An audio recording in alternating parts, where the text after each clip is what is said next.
हाँ जी, a very good afternoon to all of you. जैसे कि आप लोगों को पता है, हम ब्रेक इवन एनालिसिस के बारे में पढ़ रहे हैं और उसका हम जो हमारा एल्जेब्रिक पोर्शन है वो कंप्लीट कर रहे हैं। यानी कि ब्रेक इवन मेथड को कैलकुलेट करने के दो तरीके थे।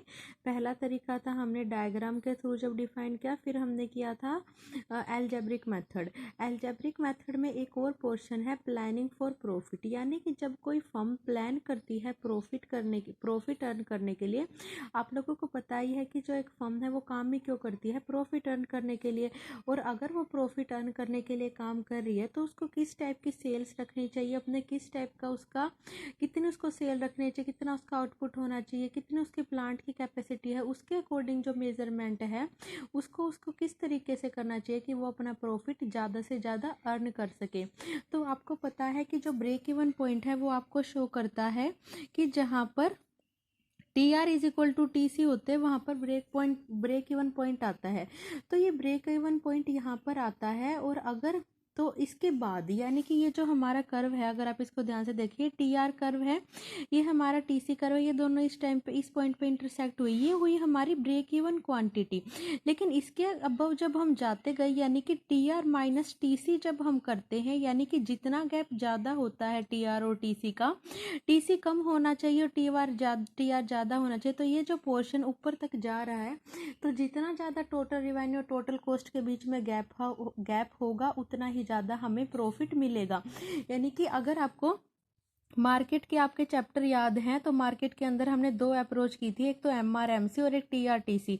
तो TRTC अप्रोच हमारी ब्रेक इवन एनालिसिस में काम आती है। तो जितना ज़्यादा गैप TR और TC में जितना ज़्यादा गैप ज़्यादा होगा उतना ही हमारा मैक्सिमम प्रॉफिट हमें मिलेगा।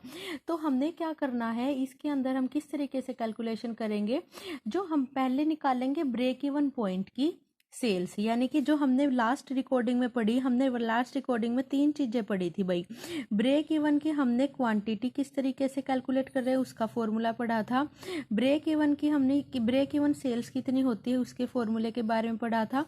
और प्लांट की कैपेसिटी किस तरीके से डिसाइड होती है ब्रेक इवन के अंदर, कैपेसिटी ऑफ प्लांट, वो हमने पढ़ा था।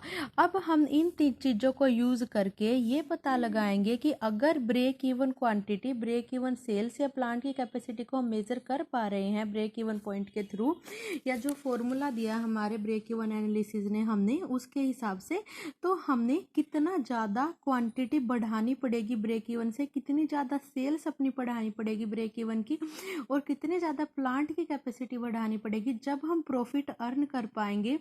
तो उसके लिए हमें हमारे लिए फॉर्मूले मॉडिफाई हो गया है। यानी कि जब हम प्रॉफिट के लिए काम करते हैं तो ब्रेक इवन क्वांटिटी में हम क्या कर देंगे, प्रॉफिट ऐड कर देंगे, ब्रेक इवन सेल्स में भी प्रॉफिट ऐड कर देंगे और प्लांट की कैपेसिटी में भी प्रॉफिट ऐड कर देंगे। तो हम पता लगा पाएंगे कि किस तरीके से हम प्रॉफिट वाली क्वांटिटी, प्रॉफिट वाली सेल्स और प्रॉफिट वाली प्लांट कैपेसिटी को यूज़ कर सकते हैं और अपने प्रॉफिट को मैक्सिमाइज कर सकते हैं।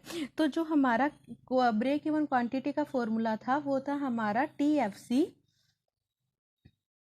Divided by 1 minus P minus AVC, ये फॉर्मूला है। अब मैंने कहा प्रॉफिट अर्न करने वाली हमें क्वांटिटी चाहिए, तो ये तो ब्रेक इवन की क्वांटिटी होगी। अगर मैं इसके अंदर प्रॉफिट का जितना हम चाहते हैं वो भी प्लस कर दूं तो ब्रेक इवन क्वांटिटी हमारी कैलकुलेट हो जाएगी। ऐसे ही हमारा ब्रेक इवन सेल्स के फॉर्मूला था हमारा TFC divided by 1 minus AVC उस डिवाइडेड बाय P। यानी कि इसको इस तरीके का हमारा फॉर्मूला था। अब ये तो था हमारा ब्रेक इवन सेल्स का फॉर्मूला, SB से डिनोट करते, सॉरी, ये था हमारा ब्रेक इवन सेल्स का फॉर्मूला। अब हमें प्रॉफिट वाली सेल निकालनी है, यानी कि हम कितनी सेल करें जिससे हम प्रॉफिट अर्न कर सके। उसके लिए हम क्या करेंगे, इसके अंदर भी प्रॉफिट प्लस कर देंगे कि कितना प्रॉफिट हमें चाहिए। तो हमारा ब्रेक इवन सेल्स के अकॉर्डिंग इसमें प्रॉफिट प्लस करके हम प्रॉफिट वाली सेल्स भी निकाल सकते हैं। प्लस प्लांट की कैपेसिटी में भी ऐसे कर सकते हैं कि कितने प्लांट की कैपेसिटी होनी चाहिए कि हमने मैक्सिमम प्रॉफिट मिले। तो हमारा प्लांट की कैपेसिटी का फॉर्मूला ये था, ये सॉरी ये सारी चीज़ें हम लास्ट रिकॉर्डिंग में कर चुके हैं। P minus AVC multiply by Q max. Q max का मतलब था कि जितनी हम मैक्सिमम क्वांटिटी वो कर सकते हैं, मल्टीप्लाई बाय 100 कि जितनी हम मैक्सिमम क्वांटिटी प्रोड्यूस कर सकते हैं। तो इसको भी प्रॉफिट के अकॉर्डिंग देखना है कि कितनी प्लांट की कैपेसिटी होनी चाहिए। उसके अंदर क्या कर दें हम, प्रॉफिट अगर मार्जिन प्लस कर दें तो हमारा क्या हो जाएगा, जो प्लांट की कैपेसिटी है उससे हम मैक्सिमम प्रॉफिट अर्न किस तरीके से कर सकते हैं और प्लांट की कैपेसिटी कितनी होनी चाहिए कि हम प्रॉफिट अर्न कर सके। तो उसके लिए ये हमारे 3 फॉर्मूलाज हैं। तो हमने जो लास्ट की रिकॉर्डिंग में किया था, अगर आप लोगों को याद हो, देखिए ये हमने कैलकुलेशन की थी। ये हमारा न्यूमेरिकल पोर्शन था जिसके अंदर हमारी 1 लाख क्या थी, TFC थी। और ये सारे हमारे फॉर्मूले थे, मतलब हमारी फॉर्मूले सारे अप्लाई किए हुए थे। ये हमने सारे अप्लाई करके क्यू भी निकाला था और क्यू भी हमारा निकला था, कितना निकला था, 10,000। अब मैं अगर हमारा क्यू भी ऑलरेडी निकल चुका है जो हमने लास्ट क्लास में निकाला था, तो 10,000 में क्या करना है, अगर मान लीजिए हमारा प्रॉफिट का जो मार्जिन हमने सोचा है, यानी कि इतना प्रॉफिट हमें चाहिए वो है हमारा 75,000। वो कितना है हमारा, 75,000, सॉरी 75 लाख, 75 लाख। तो इसमें 75 लाख प्लस कर देंगे तो क्या निकल जाएगा, ब्रेक इवन क्वांटिटी निकल, ब्रेक इवन क्वांटिटी नहीं, प्रॉफिट वाली क्वांटिटी निकल जाएगी कि कितने क्वांटिटी बनाए जिससे हमने मैक्सिमम प्रॉफिट हो सके। सेम हमने लास्ट रिकॉर्डिंग में सेल्स का भी निकाला था। अगर आपको लास्ट रिकॉर्डिंग ध्यान से याद है, क्योंकि आपके पास लास्ट रिकॉर्डिंग भी ऑब्वियस सी बात है मिलेगी, तो हमने ये फॉर्मूला लगा के अपने ब्रेक इवन सेल्स निकाली थी। और ब्रेक इवन सेल्स आई थी हमारी इतनी, कितनी आई थी हमारी, 85 लाख।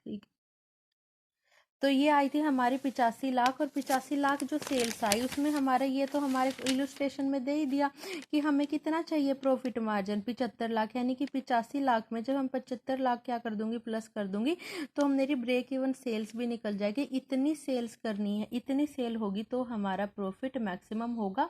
सेम हमने ये भी निकाला था। ये हमने कैसे निकाला था, ये हमने कैलकुलेट किया था इस तरीके से। ये हमारा कैलकुलेट है 10% आया था, तो 10% में अगर हम ये प्लस कर देंगे तो ये हमारी निकल जाएगी प्लांट की मैक्सिमम कैपेसिटी का भी निकल जाएगा, हमें पता लग जाएगा। जो आ जाएगा 10% था तो इसका ये क्या है 1 लाख, और इसका क्या हो गया, इससे जब हम कैलकुलेट करेंगे इसके अंदर पुट करके तो हमारा आंसर आया है 20%।